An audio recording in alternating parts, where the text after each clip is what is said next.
Assalamualaikum warahmatullahi wabarakatuh. Perkenalkan, saya Yeni Fitrini, NIM 214011128. Baik, saya di sini akan menerangkan atau memaparkan sedikit materi tentang Komisi Persaingan Usaha di beberapa negara. Baik, langsung saja. Komisi Persaingan Usaha di beberapa negara, di antaranya itu mencakup pertama Amerika Serikat.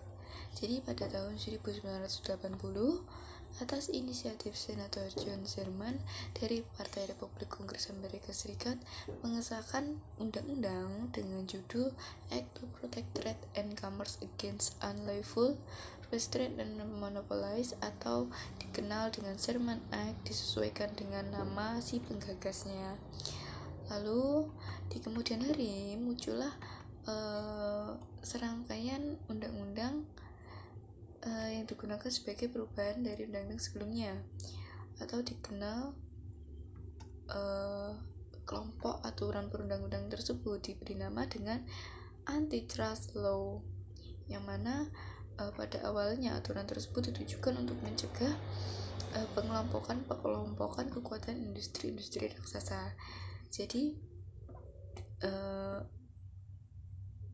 industri-industri yang membentuk trust atau jenis kartel maupun penggabungan tersebut memonopoli komoditi-komoditi strategis dan menyingkirkan para pesaing lain yang tidak tergabung dalam trust tersebut. Antitrust law terbukti dapat mencegah penguasaan kekuatan ekonomi pada kekuatan perusahaan, sehingga perekonomian lebih tersebar dan membuka kesempatan usaha bagi para pendatang baru. Baik, yang kedua yaitu ada negara Jepang. Jadi pada tanggal 14 April 1947 ini, Majelis Nasional Jepang mengesahkan sebuah undang-undang yang diberi nama Act Concerning Prohibition of Private Monopoly and Maintenance of Fair Trade,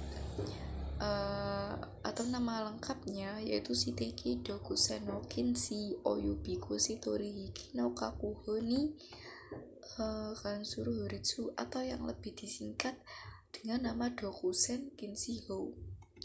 Dengan diberlakukan undang-undang tersebut, beberapa raksasa industri di Jepang telah direstrukturisasi menjadi perusahaan-perusahaan kecil seperti perusahaan raksasa Mitsubishi Heavy Industry dipecah menjadi 3 bagian. Lalu ada juga perusahaan di Japan Steel Corp dipecah menjadi 2 bagian yang terpisah. Lalu negara selanjutnya yaitu ada Korea Selatan. Jadi pada tanggal 31 Desember 1980, Korea Selatan mengeluarkan undang-undang yang diberi nama dengan The Regulation of Monopolies and Fair Trade Act. Hal ini diberlakukan melalui dekret presiden yang dikeluarkan pada tanggal 1 April 1981. Sekurang-kurangnya 7 kali telah dilakukan amandemen terhadap undang-undang yang awalnya terdiri dari 62 pasal tersebut. Korea Selatan sekarang merupakan sebuah kekuatan ekonomi yang diperhitungkan oleh dunia karena pengelolaan perekonomian negara yang berorientasi pada mekanisme pasar. Baik, yang keempat yaitu ada negara Jerman. Jadi pada tahun 1909, Jerman memiliki Gesetz und Lauteren Wettbewerb atau disingkat UWG, yaitu undang-undang melawan persaingan tidak sehat sesudah Perang Dunia Kedua.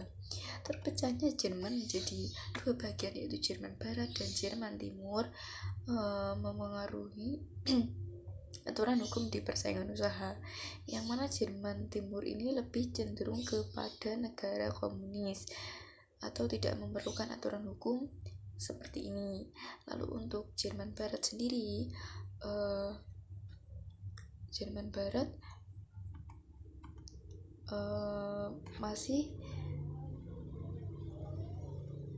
di bawah Menteri Ekonomi Federal Ludwig Erhard yang mana menerapkan sistem ekonomi sosialisme yang berorientasi pada pasar dan mewajibkan negara memberikan jaminan terhadap kebebasan pasar melalui aturan hukum. Lalu yang negara yang kelima yaitu ada Australia. Jadi pada tahun 1906 telah diundangkannya The Australian Industries Preservation Act yang dipengaruhi oleh Sherman Act dari Amerika tadi. Tetapi pendekatan ini mengenai larangan dalam perundang-undangan mendapat suatu batasan karena konstitusi di Australia. Hal ini disebabkan tidak adanya suatu yurisdiksi khusus yang menegaskan tentang larangan praktek monopoli dan dalam sistem hukum Commonwealth.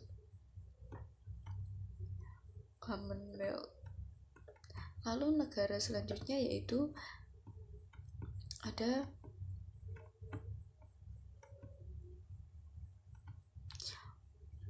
Uni Eropa, yang mana Uni Eropa ini beranggotakan 27 negara yang awalnya Uni Eropa merupakan suatu masyarakat atau community yang dibentuk dalam komunitas batubara dan baja di Eropa atau European Coal and Steel Community atau disingkat ECSC. Dalam 6 anggotanya negara yaitu Prancis, Jerman, Italia, Belanda, dan Belgia serta Luxembourg. Keenam negara tersebut membuat suatu langkah penting yang Baik, selanjutnya adalah materi tentang produser dan mekanisme penyelesaian sengketa persaingan usaha. Yang pertama yaitu penyelesaian sengketa melalui online dispute resolution ditinjau dari hukum Islam. Dalam hukum Islam belum ditemukan kaidah hukum yang membahas tentang ODR secara langsung. Hal ini karena keberadaan ODR baru muncul pada abad ke-21. Kelebihan sendiri dari yaitu ODR yang pertama yaitu time and cost saving, convenience of the produce, selection of the third parties. Jenis-jenis ODR yang pertama yaitu online settlement, online arbitration, and online resolution of consumer complaint. Yang selanjutnya itu online mediation. Dan kelebihan ODR melalui sengketa yaitu potentially the misunderstanding, internet disruption, and confidentiality concern. Perkembangan ODR di Indonesia yaitu untuk memberikan koridor hukum yang jelas dan terarah serta menyikapi pentingnya akan UU dan berkaitan dengan dunia maya atau cyber world, khususnya yang mencakup pengaturan transaksi elektronik. Pemerintah Indonesia telah menyiapkan Undang-Undang tentang Informasi dan Transaksi Elektronik atau UU ITE. Dan perkembangan ODR di negara lain adalah mengacu pada penggunaan ICT, Information and Communication Technology atau teknologi informasi dan komunikasi, dan metode penyelesaian sengketa alternatif yang digunakan oleh para pebisnis dan konsumen B2C untuk menyelesaikan sengketa yang muncul akibat transaksi ekonomi antara para pihak, khususnya dalam e-commerce, penyelesaian menggunakan fasilitas internet, dan ODR ini merupakan bentuk penyelesaian sengketa alternatif yang bersifat khususnya tersendiri atau sui generis. Sekian dan terima kasih.